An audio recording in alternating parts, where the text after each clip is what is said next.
It is Monday, Debbie. Happy Monday, Debbie. It feels like Friday. How are you? Let's have I that am, conversation. yeah, so I'm doing good. I had a pretty busy weekend, but new week and forward to the challenges that may come, Yes, maybe. for Monday. Me too. I'm doing good. I'm actually feeling really excited. This morning, I know sometimes Monday can be dreary. It's raining a lot in New York. It's gloomy. It's a little cool, which is nice because it's not so hot and humid. But I feel energized because I know you and I were on a call a long time this weekend working on some things. But I feel so accomplished because we got so much done this Yeah, weekend, right? yeah, So I'm feeling pumped for the week that's not hanging over my head anymore a little bit, right? We got through a lot of it, so like it's not as heavy right today. yeah. So yeah, I'm doing good and I'm excited for this conversation. Me too, and I'm super excited. Yeah, we did get a lot done, and I'm super proud of what we did too. It's Me it's too. it's good. It It's is all good. It's good. Stay tuned. You'll get to see it. We're excited. Yeah, we made a big impact and it's gonna make a difference. So let's talk about it. We're gonna talk about, because we're real women. Obviously, we're no bots, right? But we also have real conversations. And Debbie and I are partnering up with the Mom Link as leaders in the Mom Link to break the stigma around mental health conversations, mental health stigmas, and just opening up the conversation because even in 2023 it is still stigmatized in many communities, uh, in homes, in communities, in places, and people do not feel safe. So Debbie, what's your take? What is your history on mental health? Like, why is this important to you? Well, for me, I'm somebody that I've had anxiety for the majority of my adult life, and I didn't talk about it. And to talk about it was, oh, it's in your head, you just get Mhm. over it. That's not really the case. So for me, it's important to talk about because I feel if people can talk about their blood pressure and their heart issues and their diabetes, why can't I talk about my anxiety? And I know for me, opening up has helped me a lot because when I would hold it back, I would get anxiety about the fact that I was hiding my anxiety because I didn't feel I could be open and honest because people would look at me differently. And now I've just, I've embraced the perfectly imperfect and this is me. I love it. I love it. I don't even think I introduced myself. I am MaryKim Farkas. This is Debbie Dowling Waba. I get it mixed up. This is Debbie. We're doing this every Monday at 11 a.m. Eastern, and we're bringing in guests or having these conversations. And today we're kind of leading into what is the number one mental illness across the world, the leading, and then also what generation.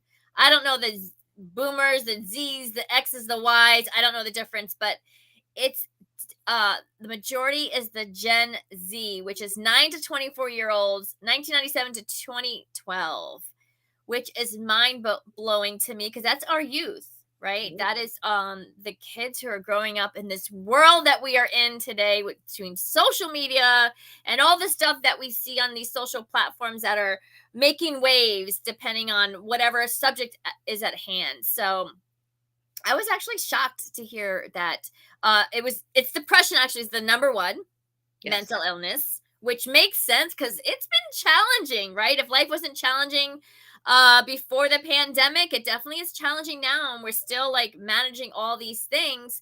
But it makes me sad that our youth are really in the thick of it. But it also makes sense, right? Because they have social media, they have mass shootings, they have just bullying. If they're being bullied, it's 24/7, where we're both in the older generation. Wine, like, I think you're maybe in the same age group, like the 50s, Yes. right? So we didn't have, if you were bullied, right, it ended once you got off the bus, right? Not that it's okay, right, or that you don't deal with the aftermath, but it wasn't 24/7. So our kids are dealing with so much. So I want to read some stats and let's have a conversation because this is mind-blowing to me. So the number one mental illness, as I said, was depression, affecting the Gen Z, 9 to 24-year-olds, 1997 to 2012.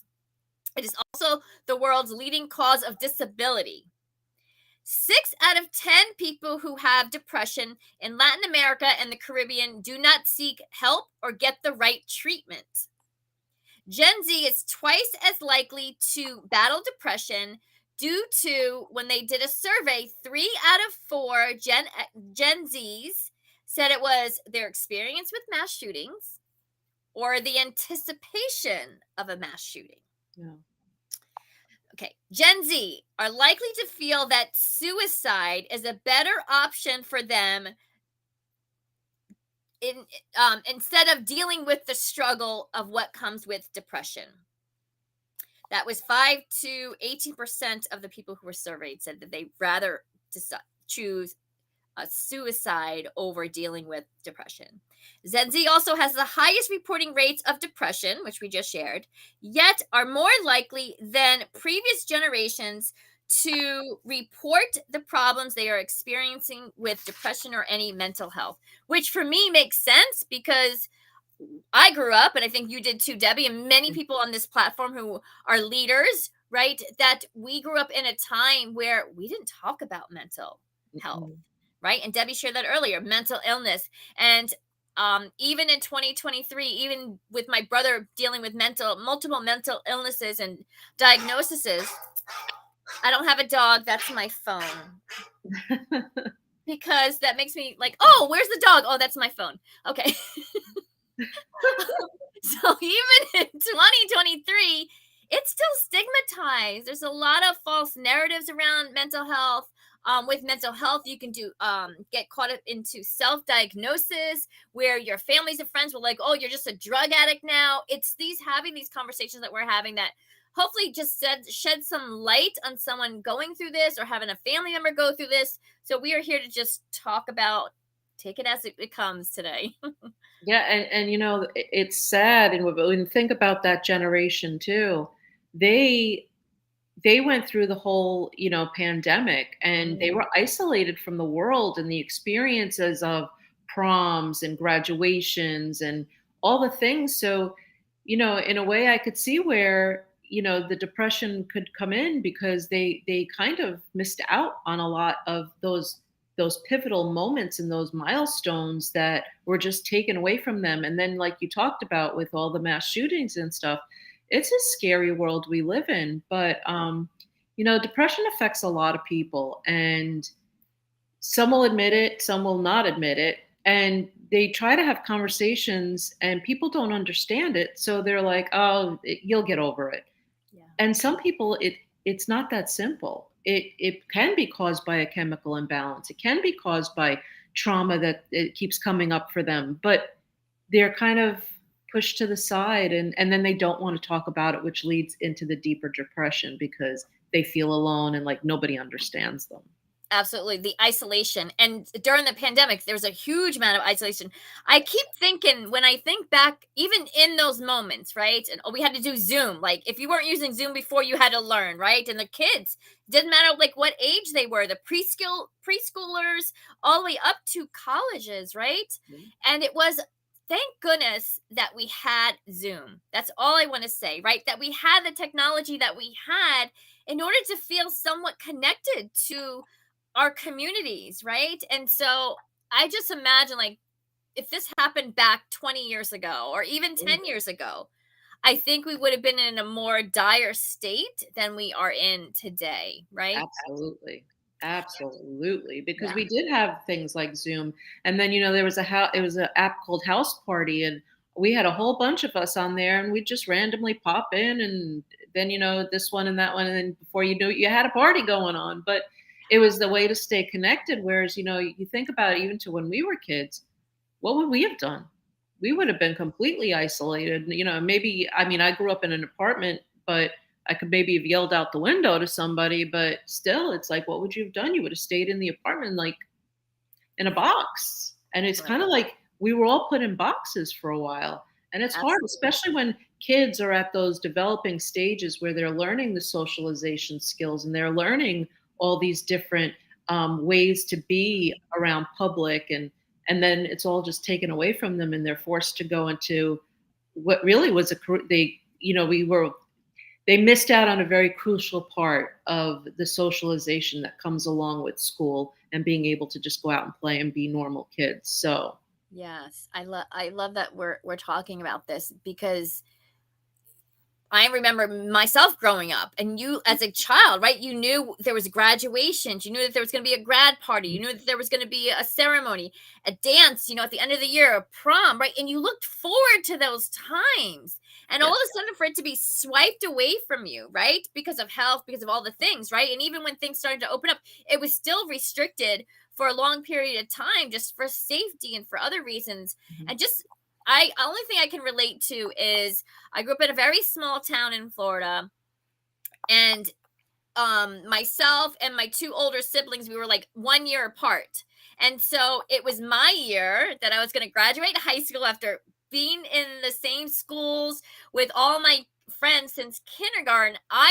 It was my year, and I was mad at my parents at the time because it was at the end of the world, right? If you're not going to graduate with your friends that you anticipate for, like, oh my gosh, my life is over, right? And it was my year that they decided, because they couldn't keep holding it back, for us to move back to New York. And I was angry. I was upset. I was sad. But I had to deal with it. I did fly down to go to the prom and the graduation for my friends, but it wasn't the same, right? And taking that 10 exit, right? I can just imagine our kids, what they went through, because was it 3 years? Almost 3 years of managing Yeah. that, from the first set to like kind of where we felt safe, right? With the Yes. vaccines and stuff going around. Yeah, and like for my oldest son, when we moved to Florida, he was going into his senior year, and Mm. we gave him the option to stay in New York and finish out school and finish his senior year, or come. He's like, "No, I'm coming with you."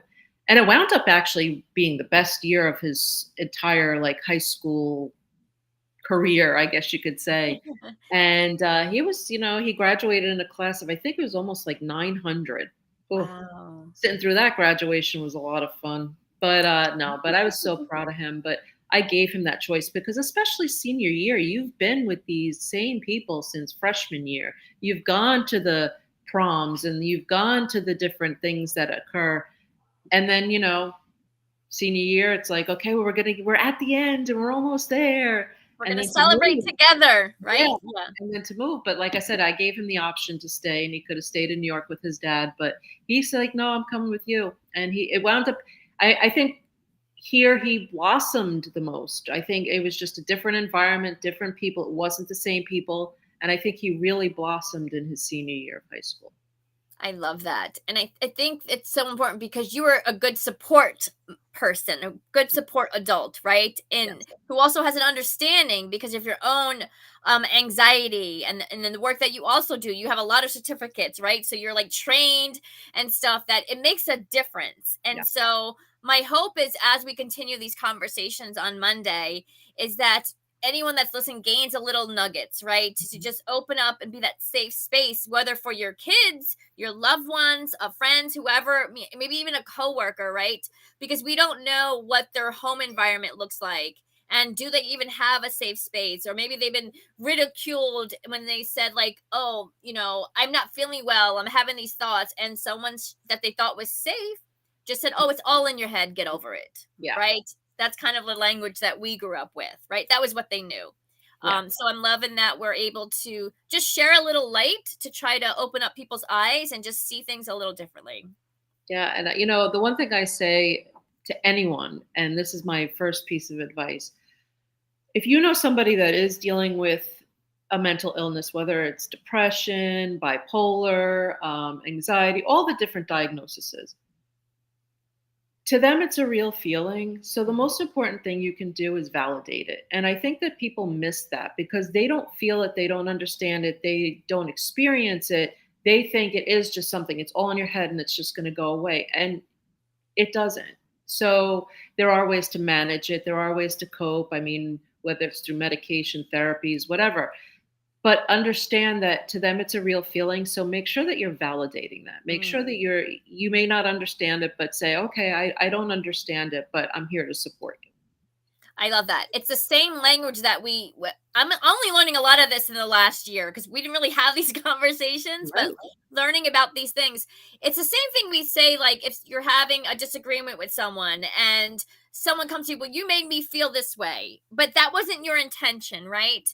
It's good to say, like, oh, I didn't, that wasn't my intention, but you can't take away how someone's feeling, Right. right? And just, just think of it as if the roles were reversed, right? And you were sharing that with someone that you trusted, and they said, "Well, I don't believe that those are your feelings." It just doesn't feel good. It's not honoring who the person is and what they're sharing, because it doesn't matter if someone said the same thing someone says the same thing to you and you would have felt differently. It Mhm. doesn't mean that Debbie's not experiencing those feelings, right? Because we don't know everything about everyone. So I love that you shared, like, it's okay to say, "Listen, I didn't understand that. Oh, I understand. I'm here to support you." And just be that person because they're trusting you. Because it is a scary thing to open up to, that you are having these thoughts, right? And these ideas, because anxiety, depression, schizophrenia, every single one has a different way that your mind decides to function. Function, yeah, and to reach out, and Yeah. it takes a big step for someone to come and feel safe enough to even come to you and say, "This is how I'm feeling," and then they open up, and you're like, "No, that's not real." It really it hurts them, and then they like, "Okay, well, I thought I could talk to this person, but since I can't talk to them, who can I really talk to?" So it becomes an inner battle, and and I Mhm. say that because I'll give an example. When I was having my third child, I had an epidural, and I could feel everything, and the nurse kept sitting there telling me, "No, you have an epidural. You shouldn't be feeling anything." And finally, I turned to her and I said, I feel this. It's It's not just in my mind, right. and you're not listening to me. This isn't Mm. working. Like, I feel everything. So I actually decided if I ever had more children, I would never have an epidural again, which I didn't because I was like, I felt the pain anyway. So why put myself through that risk of the needle? But that's Yeah. what goes back to the whole, like when it comes to mental illness, when you're not validating somebody, you're basically saying that they're not feeling the way they're feeling. And they are feeling that way. So allow them to be, allow them to express themselves. And if it's something you don't feel you can handle, you could say, listen, I understand you're feeling that way. I don't understand it, and I may not be the best person to talk to about it. Mhm. And try to help them find somebody that is. So you don't necessarily have to take on the burden of speaking to them or about it or whatever, but just validate those are feelings and tell them you're going to be supportive and maybe even help them find the help that they need. I love that. I love that because you're right. Because when just anyone can relate to this in any aspect in their life, right? When you had shared something with someone that you trusted, right? And they didn't hold that space for you, right? They may have told you like that's not true, or like you're making this up, or you were the one who is at fault, right? You feel less than, right? And that also allows, like, human nature, human behavior, we're going to cave back into our own self, right? That safety where we're not being scolded for how we're feeling or what's going on. And it's so important to just say, "I'll support you. But I don't understand. Let me Yeah, help you. If I can make some phone calls. And there's a lot of resources. Every community has resources to help support the mental health. Local hospitals, community centers, social services departments. There are many ways to not feel alone. In any community there is support. So help that person that says, "Listen, I'm not sure, but what, let's go. I'll go with you to this place. Let's go have a conversation," right? So right. And maybe you know somebody that might have that experience, and you can reach out to them and say, listen, I know somebody that's going through this, and I really don't know where to get the support. So is there any way you could help me to find the support that they need? That's the biggest thing. Ask for help. yes. And a lot of people are afraid to ask for help because they think it makes them weak, and it doesn't make you weak. It does not make you weak. It's actually, for me, it means you're strong enough to say, "Hey, listen, I'm going through this and I need help." That's bravery to me because a lot of times people don't want to share because they're afraid of what people might think, and they it scares them. So when you're actually talking to people and reaching out, that's brave. Yes, That's it takes brave. a lot of guts. It takes a Yes. lot of guts, and we talked in our clubhouse room today about, me in particular, we were talking about when you ask the question, like, today's time, a lot of times we're like, oh, how are you is like the new hi, right? And we're not really waiting for the person to actually answer that question, right? Where they can actually say like, hey Debbie, how are you? And I just keep talking, and and you may want to respond to it, right? But we kind of take it as just hi. And that's also another way to just like, people just want to be seen and heard. And sometimes reach out to your community, but also help others. And this is how we change the narrative. This is how we bring communities together and ask the questions and also seek out. Like you shared, Debbie, I love that you shared, like, you may know someone, right? Or you may just know, like, maybe there's your friend is a therapist. Say, listen, my friend's going through this, or someone's going through this. Do you have anyone that you recommend? Mhm. Right? Or how should we go about it? And sometimes it's just helping another human being out along this journey of life. Yeah, and you need community, whether it's to, for your business, whether it's to help you with advice on children, whether, whatever it is, everybody needs community. Community is key in anything. Yeah. We're not meant to be alone. We're not meant to do things alone. We need that community, and surrounding yourself with the right people. That's important Mm. because you do sort of become the people that you surround yourself with. So it's important who you surround yourself with, but make sure that you're surrounding yourself with the people that are going to be supportive, be uplifting, still call you out when you're wrong, but be there to help you figure out, okay, this is wrong, but let's do this.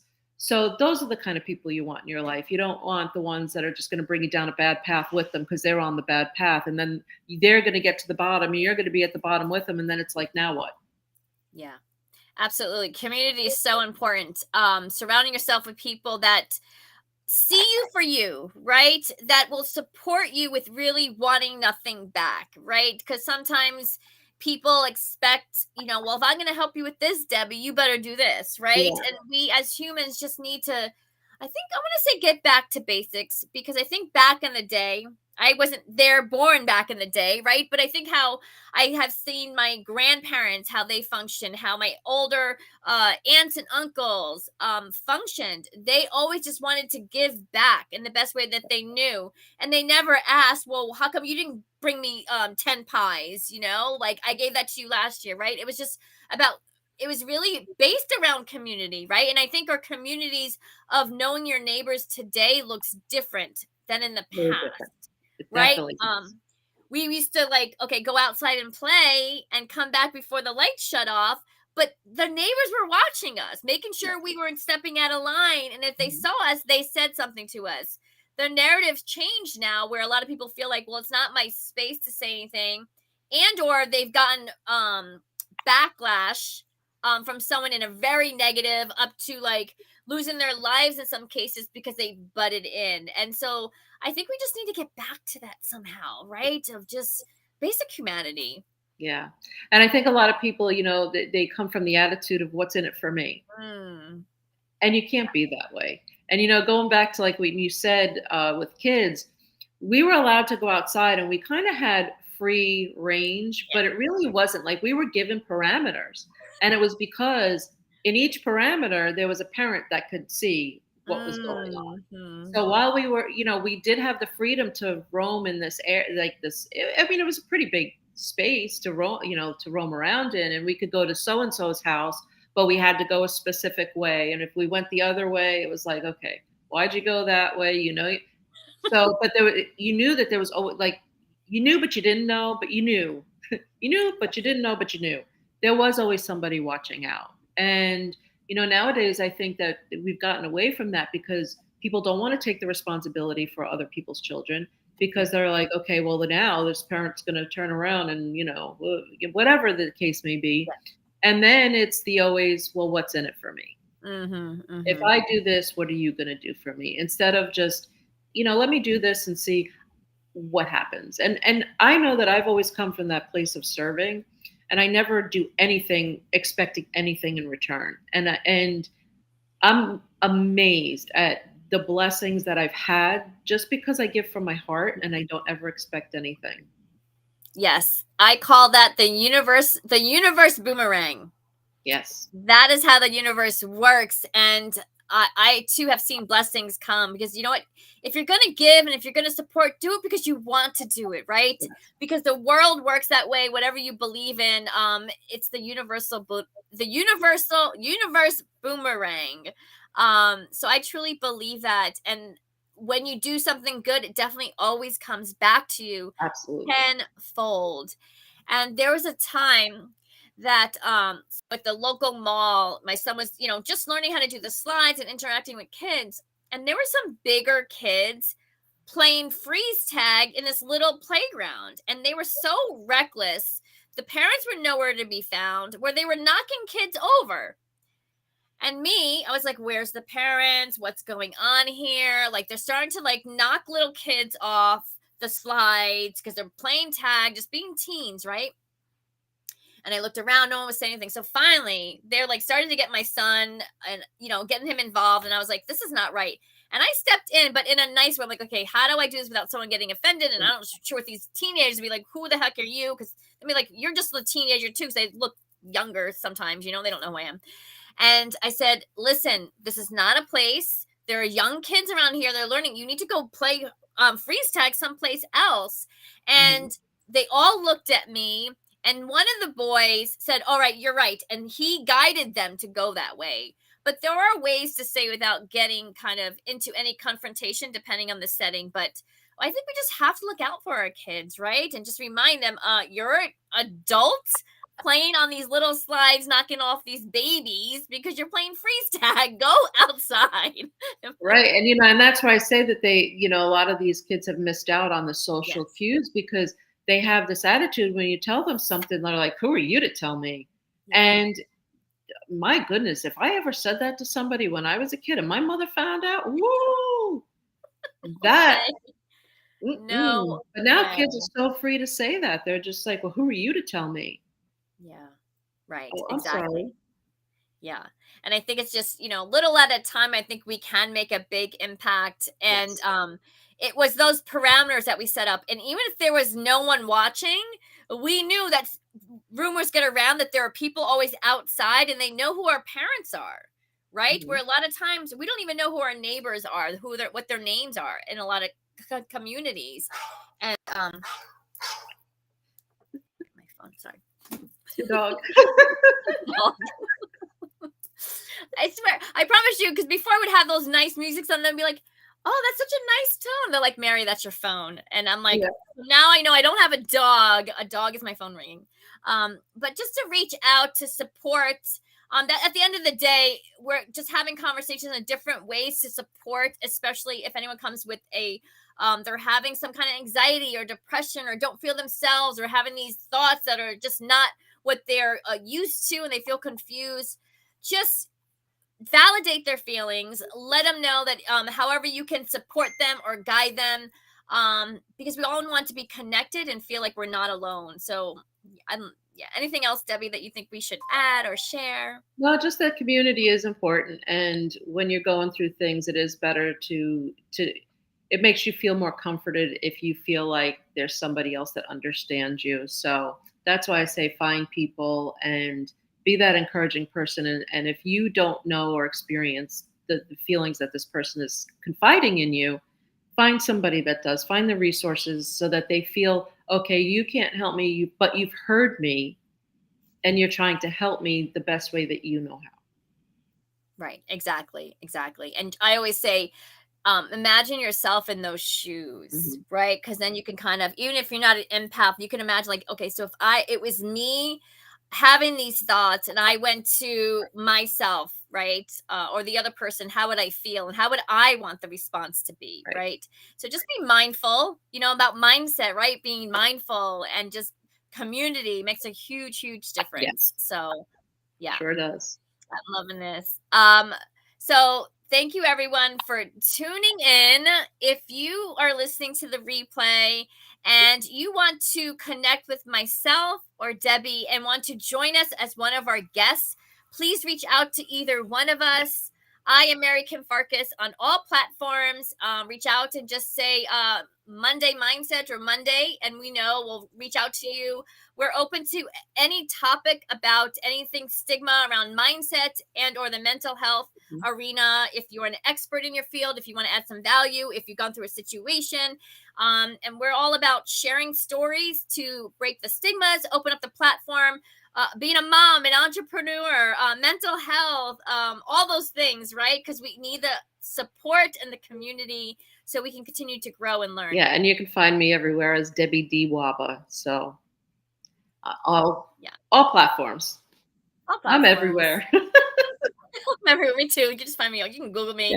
Yeah. But definitely, Debbie, have an amazing day. Everyone have an amazing day. Stay connected to the Mom Link. We have an upcoming summit. It's a virtual and a hybrid summit, October 6th and 7th. Come meet us in person in New Jersey on October 7th in Newark, New Jersey. And be on the lookout. We are doing Mom Link pop-up meetups across the country starting in August. So this is a great way we can bring our communities and your communities together so we can grow our communities as a whole and make an impact locally and globally. Yes. So thank you, everyone. Debbie, have an amazing day. I'll see you soon. Okay. Bye, everyone. Thank you.